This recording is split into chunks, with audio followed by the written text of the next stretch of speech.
मैं मानता हूँ कि कोई भी सामग्री कमजोर नहीं होती, लेकिन आप अगर उसको तन्मयता के साथ पढ़ते हैं तो हर सामग्री आपको डेफिनेटली सिलेक्शन दे सकती है, बशर्ते पूर्ण विश्वास के साथ उसको पढ़ा जाए। देखो हमारे पास में अभ्यास के लिए क्या क्या स्रोत अवेलेबल है, तो अभ्यास के हमारे पास में स्रोत क्या है। अगर अपन स्रोत की बात करें तो हमारे पास में 3 स्रोत है। एक तो है प्रीवियस ईयर्स क्वेश्चंस, ठीक है, पुराने वर्षों के प्रश्न पत्र। दूसरा आता है आपके साप्ताहिक या पाक्षिक या मासिक टेस्ट, है ना, पाक्षिक 15 दिन में होता है या मासिक टेस्ट, ये भी आजकल कई इंस्टीट्यूट सुविधा उपलब्ध करवाते हैं। और तीसरा आता है दैनिक टेस्ट, डेली टेस्ट। मैं तीनों पे बात करूंगा, लास्ट में जो आपको उचित लगे वो चीज़ आप फॉलो कर लेना, ठीक है। सबसे पहले मैं, हालांकि मैं बात बताऊं 2015-16 से पहले अगर अपन देखें तो केवल यही ऑप्शन थे, ये ऑप्शन थे भी नहीं, और सिर्फ पुराने पेपर्स होते थे उनके प्रश्नों पे बात होती थी और वही अभ्यास किए जाते थे। अगर मैं मेरी बात करूं तो मैंने भी ये कभी नहीं किया ज़िंदगी में, सिर्फ यही किया। हाँ, ये होता था, ये IAS RAS मेंस वगैरह के लिए ठीक होते थे, टेस्ट लिखे जाते थे, तो जितना ज़्यादा लिखते हैं उतनी स्किल बढ़ती जाती है। ऑब्जेक्टिव पेपर्स होते हैं, उनमें इनका क्या रोल रहता है उस पर हम आज बात करेंगे। सबसे पहले मैं बात करूंगा प्रीवियस ईयर्स क्वेश्चन पे, है ना। प्रीवियस ईयर्स क्वेश्चन जो है, मैं PYQ लिख रहा हूँ शॉर्ट में। सबसे पहली बात कि इसको करना कैसे है।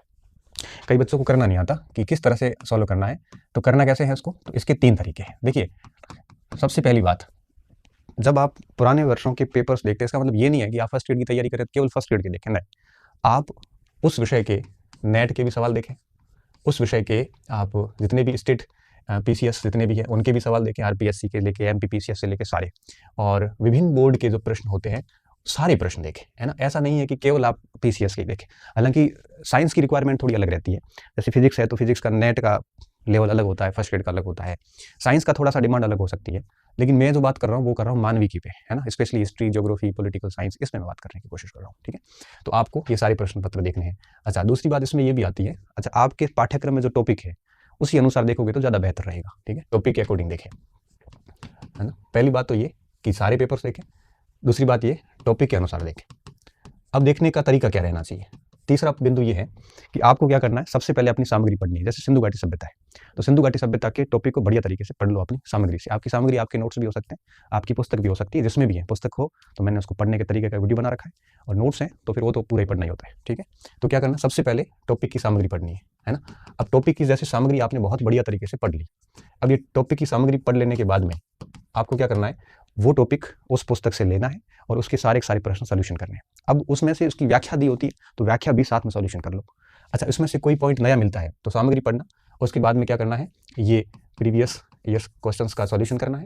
और जैसे ही ये हो जाता है उसके बाद में आपको क्या करना है, जो नए पॉइंट्स मिलते हैं वो अपनी सामग्री में ऐड करने हैं, कंटेंट में ऐड कर दो, ताकि बार बार वो पेपर देखने नहीं पड़ेंगे। सामग्री में क्या करना है, ऐड कर दो, और उसके बाद में वापस ये सामग्री एक बार पढ़ लो, ठीक है। इससे क्या होगा मैं आपको बताता हूँ, सामग्री पुनः पढ़ना। अब आपको ये चरण करने हैं, मैं आपको वापस इसको समझाता हूँ, ठीक है।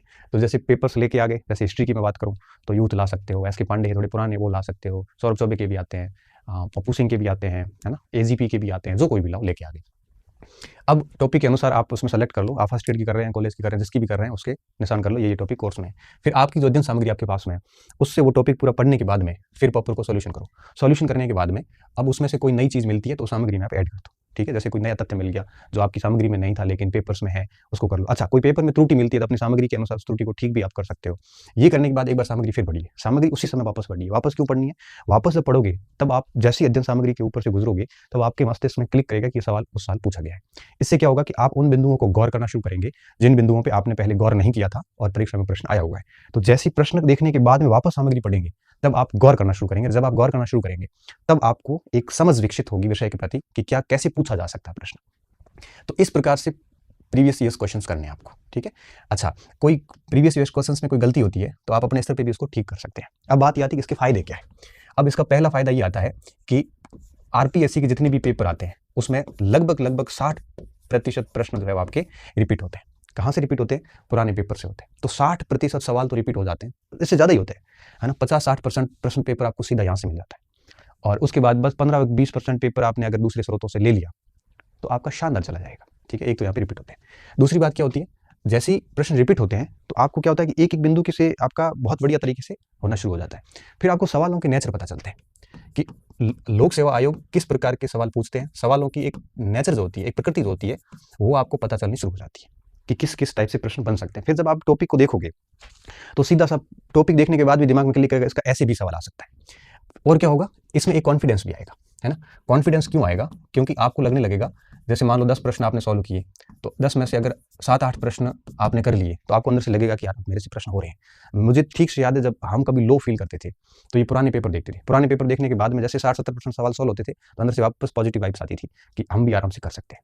तो कॉन्फिडेंस आता है यहाँ से। जब भी कॉन्फिडेंस की कमी होती है, तब आप पुराने सवालों का समाधान कीजिए, सॉल्यूशन कीजिए, बड़ा शानदार लगेगा आपको।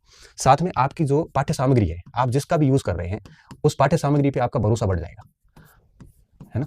अब जब पाठ्य सामग्री पे भरोसा बढ़ता है, तो फिर क्या होता है कि व्यक्ति बहुत दिल से उसको पढ़ना शुरू करता है। कई बार क्या होता है कि मार्केट में ऐसे भी तत्व होते हैं जो आपको कई बार पाठ्य सामग्री से भटका देते हैं, लेकिन जब आप पुराने पेपर पढ़ते हैं, वहां से आपको प्रश्न मिल रहे होते हैं 80% 90%, तब आपको अपनी सामग्री पे इतना भरोसा हो जाता है कि आप उसको अपना सब कुछ मान के उसमें अपने आप को समर्पित कर देते हैं। और मैं मानता हूं कि कोई भी सामग्री कमजोर नहीं होती, लेकिन आप अगर उसको तन्मयता के साथ पढ़ते हैं, तो हर सामग्री आपको डेफिनेटली सिलेक्शन दे सकती है, बशर्ते पूर्ण विश्वास के साथ उसको पढ़ा जाए।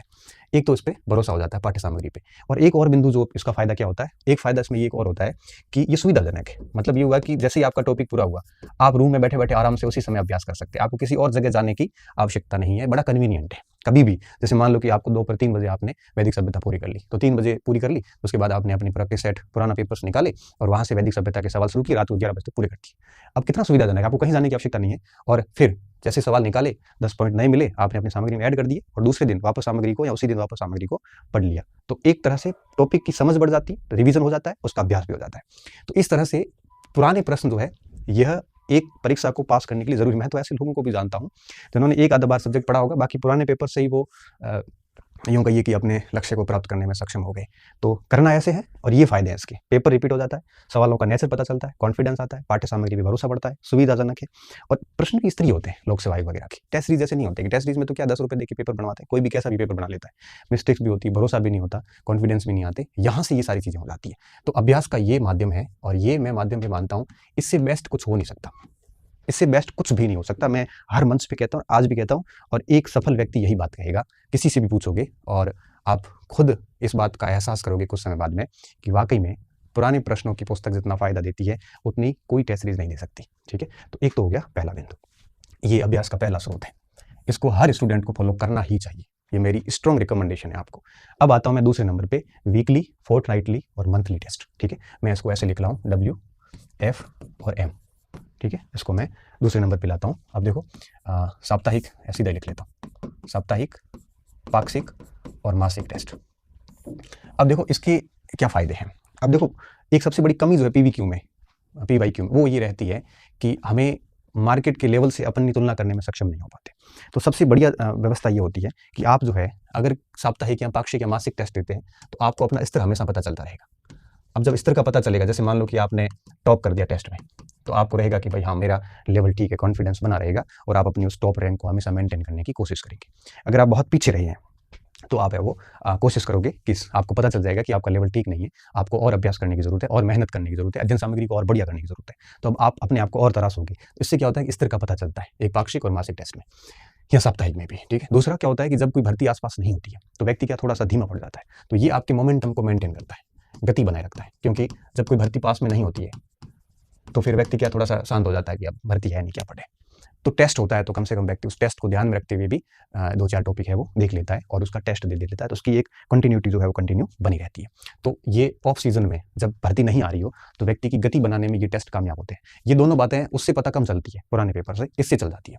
तीसरा क्या होता है, ये समय प्रबंधन का पता चल जाता है। जब आप टेस्ट देते हैं, तो परीक्षा में आपका कितना टाइम शेष बच रहा है या कितना टाइम कम पड़ रहा है, तो ये आपको पहले ही पता चल जाएगा। टाइम मैनेजमेंट हो जाएगा। कई लोग ऐसे होते हैं ना जो समय पर पेपर नहीं कर पाते, तो अगर ये टेस्ट देते हैं कंटिन्यू, तो उसका टाइम मैनेज हो जाता है और वो बहुत ही सही तरीके से पेपर कर लेते हैं। ठीक है, ये हो जाता है। दूसरा क्या होता है, एक्यूरेसी आती है, मतलब सटीकता बढ़ती है। सटीकता का मतलब क्या होता है कि जितना अभ्यास ज़्यादा होता है, आपको एक प्रकार से एक अनुभव हो जाता है, परिपक्वता आ जाती है कि किस तरह से 2 ऑप्शन में से आंसर निकालना है, और नेगेटिव मार्किंग कम होती जाएगी, एक्यूरेसी जैसे जैसे बढ़ती जाएगी, तो सटीकता बढ़ जाती है। एक्यूरेसी का एक बहुत बड़ा इफेक्ट है वो परीक्षा में रहता है। अक्सर बच्चे बहुत सारी गलतियां हैं वो कर लेते हैं। तो इस तरह का पता चलता है, गति बनाए रखता है, टाइम मैनेजमेंट हो जाता है, एक्यूरेसी बढ़ती है। अब बात आती है कि क्या करें, ऑफलाइन करें कि ऑनलाइन करें। ऑफलाइन बेस्ट है, क्योंकि देखो ऑफलाइन में क्या होता है, ऑफलाइन में ये होता है कि आपको एक तो गंभीरता आती है, दूसरा OMR सीट पे टेस्ट दोगे तो आपका RPSC वगैरह भी OMR सीट पे टेस्ट लेता है, तो उसका भी एक बेनिफिट होता है। अगर आपके शहर में ऑफलाइन सुविधा नहीं है, तो आप ऑनलाइन ले लो। ऑनलाइन लेने के बाद में भी करना क्या है, PDF जो है पेपर की वो प्रिंट कर लो, और PDF प्रिंट करके मार्केट से OMR शीट ले लो और OMR शीट पे दो, ठीक है, OMR शीट पे दे दीजिए ऑनलाइन को PDF में प्रिंट करके, तो इस ऑफलाइन सही आभास होगा उसको। तो ये एक विकल्प है हमारे पास में। तो ये एक साप्ताहिक या पाक्षिक या मासिक टेस्ट एक स्टूडेंट को देने चाहिए। तो मेरा क्या मानना है, मेरा ये मानना है कि स्टूडेंट को ये दोनों ही अपना लेने चाहिए। घर पे भरपूर अभ्यास करना चाहिए इसका, और फिर एक सप्ताह में या महीने में एक बार जाके बाहर से टेस्ट दे देना चाहिए, जिससे अपना लेवल भी अपने को पता चलता रहेगा और तैयारी को मोमेंटम भी मिलता रहेगा, टाइम मैनेजमेंट भी होता रहेगा और साथ साथ में एक्यूरेसी भी आती रहेगी। तो ये 2 फॉर्मेट ये विद्यार्थी के लिए बहुत बढ़िया फॉर्मेट है, इनमें से वो दोनों ही उसको अपनाने ही चाहिए, ये एक स्ट्रॉन्ग रिकमेंडेशन है। अब तीसरा आता है दैनिक टेस्ट, है ना। ये क्या समस्या है, इसमें क्या क्या बिंदु है। डेली टेस्ट, देखो दैनिक टेस्ट की जो एक कंसेप्ट था वो कहाँ से आया।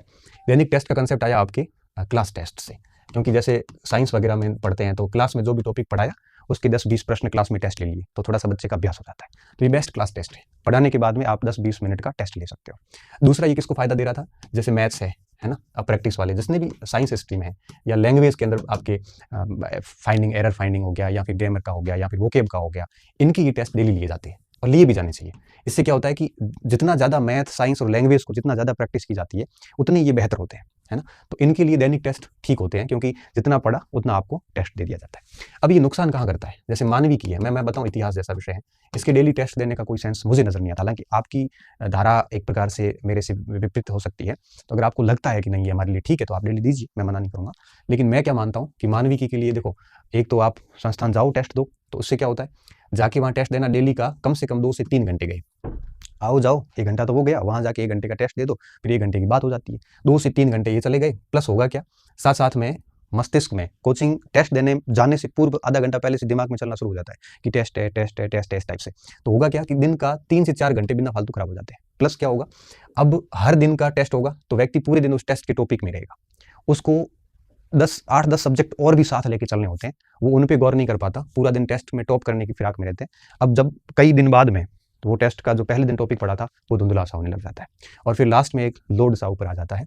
तो इसमें क्या कमी रहती है, एक तो डेली के 2-3 घंटे बिगड़ने, इससे अच्छा तो ये होता कि पुराने पेपर्स खोल के उस टॉपिक के 2-3 घंटे टॉपिक देखते तो वहाँ 50 प्रश्न हो रहे थे, यहाँ 300 प्रश्न हो जाते, है ना। तो इसलिए क्या होता है कि डेली के 2-3 घंटे आने जाने में खराब करने, प्लस वहाँ पे जाओगे, जाने के बाद में टेस्ट दोगे तो डेफिनेटली 2-3 घंटे डेली आपके उस टेस्ट की तैयारी करनी, तो दिन का आधा हिस्सा तो सिर्फ एक आधे टॉपिक ली जा रहा है। इससे बेहतर ये होता है कि आप बढ़िया तरीके से उसको डेली तैयार करें और फिर साप्ताहिक टेस्ट दे दो और कोशिश ये करो कि जो आपका पुराने पेपर है उनका गजब का अभ्यास किया जाए। ये टेस्ट उनको देने चाहिए जो किसी कोचिंग में ऑफलाइन पढ़ रहे हैं और स्पेशली मैथ साइंस लैंग्वेज के लोग, है ना। यहाँ अभ्यास की बहुत आवश्यकता होती है। हिस्ट्री के डेली 10-20 प्रश्न सॉल्यूशन करवाने का कोई सेंस नहीं होता, क्योंकि हिस्ट्री हो चाहे ज्योग्राफी हो चाहे पॉलिटिकल साइंस हो, इनके लिए मासिक टेस्ट बेस्ट होते हैं, ऐसा मैं मानता हूँ, जैसा मेरा एक व्यक्तिगत अनुभव है।